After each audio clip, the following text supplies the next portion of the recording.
नमस्कार किसान भाइयों, मेरा नाम है अर्पित और आप सभी किसान भाइयों का आज एक बार फिर से स्वागत है हमारी आज की एक और नई वीडियो में। तो किसान साथियों, जैसे कि सोयाबीन की कटाई के बाद से ही हमारे यहाँ पर रेगुलर बारिश वगैरह हो रही थी और जो खेत की तैयारी है वो निरंतर यानी कि हमारी डिले होती जा रही थी।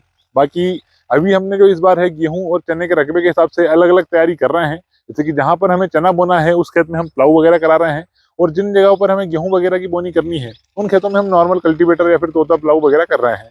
तो दोस्तों, ये जो है ज़्यादा गहराई वाली बोनी करना है या फिर जो हमारे नॉर्मल कल्टीवेटर वगैरह इनसे बखर के बोनी करने में क्या अंतर है, उसके बारे में भी आज की जो वीडियोस में बात करेंगे। साथ ही चने की 5 ऐसी वैरायटी के बारे में बात करेंगे जिनकी हम कटाई हार्वेस्टर वगैरह से करा सकते हैं। तो दोस्तों, बारी बारी करके मैं आपको इन सभी बातों के ऊपर जानकारी दूंगा। और अगर आप हमारे चैनल पर पहली बार आए हैं तो चैनल को सब्सक्राइब कर लें, जिससे कि आपको हमारी खेती किसानी जुड़ी हुई सभी वीडियो की नोटिफिकेशन समय समय पर देखने को मिल जाएगी। तो दोस्तों, चलिए ज़्यादा समय लेते हुए शुरू करते हैं हमारी आज की इस वीडियो को। तो सबसे पहले नंबर पे बात कर लेते हैं खेत की बखराई को लेकर के, कि हमें चना अगर बोना है तो गहरी जुताई क्यों करनी पड़ती है। तो गहरी जुताई करने से हमारा यह जो फायदा रहता है उसका मेन कारण है कि जैसे अगर हमने चने की फसल में पानी दिया और ऊपर का अगर पानी आ जाता है तो हमारा जो खेत है उसके पानी सहन करने की क्षमता थोड़ी बढ़ जाती है। इसके कारण जो फसल है उसकी खराब होने की संभावनाएं बहुत ही कम रहती है। और वहीं पर अगर गेहूं वाले खेत में अगर हम प्लाऊ करके बोनी करते हैं तो जो हमारा बीज दर है वो थोड़ा हमें ज़्यादा देना पड़ता है, और जो जर्मिनेशन है उसमें भी हमें समस्या देखने को मिलती है, क्योंकि जो सिडली वगैरह है तो थोड़ी गहरी चली जाती है। तो इसलिए गेहूं वाले खेत को हम हल्की ही बखराई करके बोनी करते हैं, जो कि काफ़ी बढ़िया रहता है। लेकिन अगर चना बुआई कर रहे हैं तो चने की बुआई भी हमें करीबन 4 से 5 दिन करनी पड़ती है।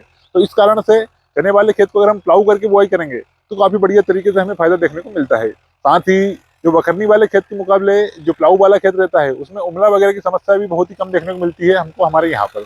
तो दोस्तों, यानी कि आप अपने यहाँ की मिट्टी के हिसाब से या फिर आपके यहाँ पर जो स्थिति है पानी वगैरह की, उसके हिसाब से अपना डिसीजन ले सकते हैं। जैसे हमारे यहाँ पर पानी बढ़िया काफ़ी ज़्यादा पर्याप्त है, और जो मिट्टी है वो काली भारी मिट्टी है, जिसमें कि नमी लगभग 35 से 40 दिनों तक हमारे यहाँ पर रुक जाती है। जैसे एक बार अगर हम पानी दे देते हैं तो उसके बाद में हमें पानी देने की जरूरत नहीं पड़ती है। तो दोस्तों, यह तो हो गया हमारे बखरनी को लेकर के कि हम गहरी जुताई करके क्यों चने की बुआई करते हैं। दूसरे नंबर पे अब बात कर लेते हैं कि जो चने की ऐसी कौन कौन सी वैरायटियां हैं जिनको हम लगा करके जो हार्वेस्टर वगैरह से कटाई करा सकते हैं। तो इनमें मैं आपको टोटल कुछ 4 से 5 वैरायटियों के ऊपर बात करेंगे। इनमें सबसे पहले नंबर पर जो वैरायटी आती है उसका नाम है RBG 202, जो कि काफ़ी बढ़िया वैरायटी है।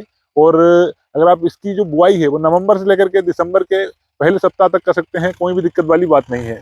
यानी यह जो वैरायटी है गर्मी में भी अच्छी खासी पैदावार देने की क्षमता इसकी रहती है। अगर क्लाइमेट थोड़ा गर्म हो भी जाता है तो भी इसकी पैदावारी हमें काफ़ी अच्छी देखने को मिलती है। तो पहले नंबर पर आप RBG 202 को लगा सकते हैं। साथ ही इसकी हाइट वगैरह भी काफ़ी अच्छी रहती है, जिससे कि हम कटाई हार्वेस्टर वगैरह से करा सकते हैं।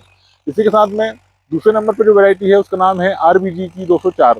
इसका एवरेज थोड़ा सा कम देखने को मिलता है 202 के मुकाबले, लेकिन इसकी हाइट जो है वो 202 से भी थोड़ी ज़्यादा रहती है। तो इसका फायदा यह है कि अगर आपके यहाँ पर हाइट की समस्या अगर रहती है ज़्यादा तो आप 202 की जगह पर 204 को लगा सकते हैं।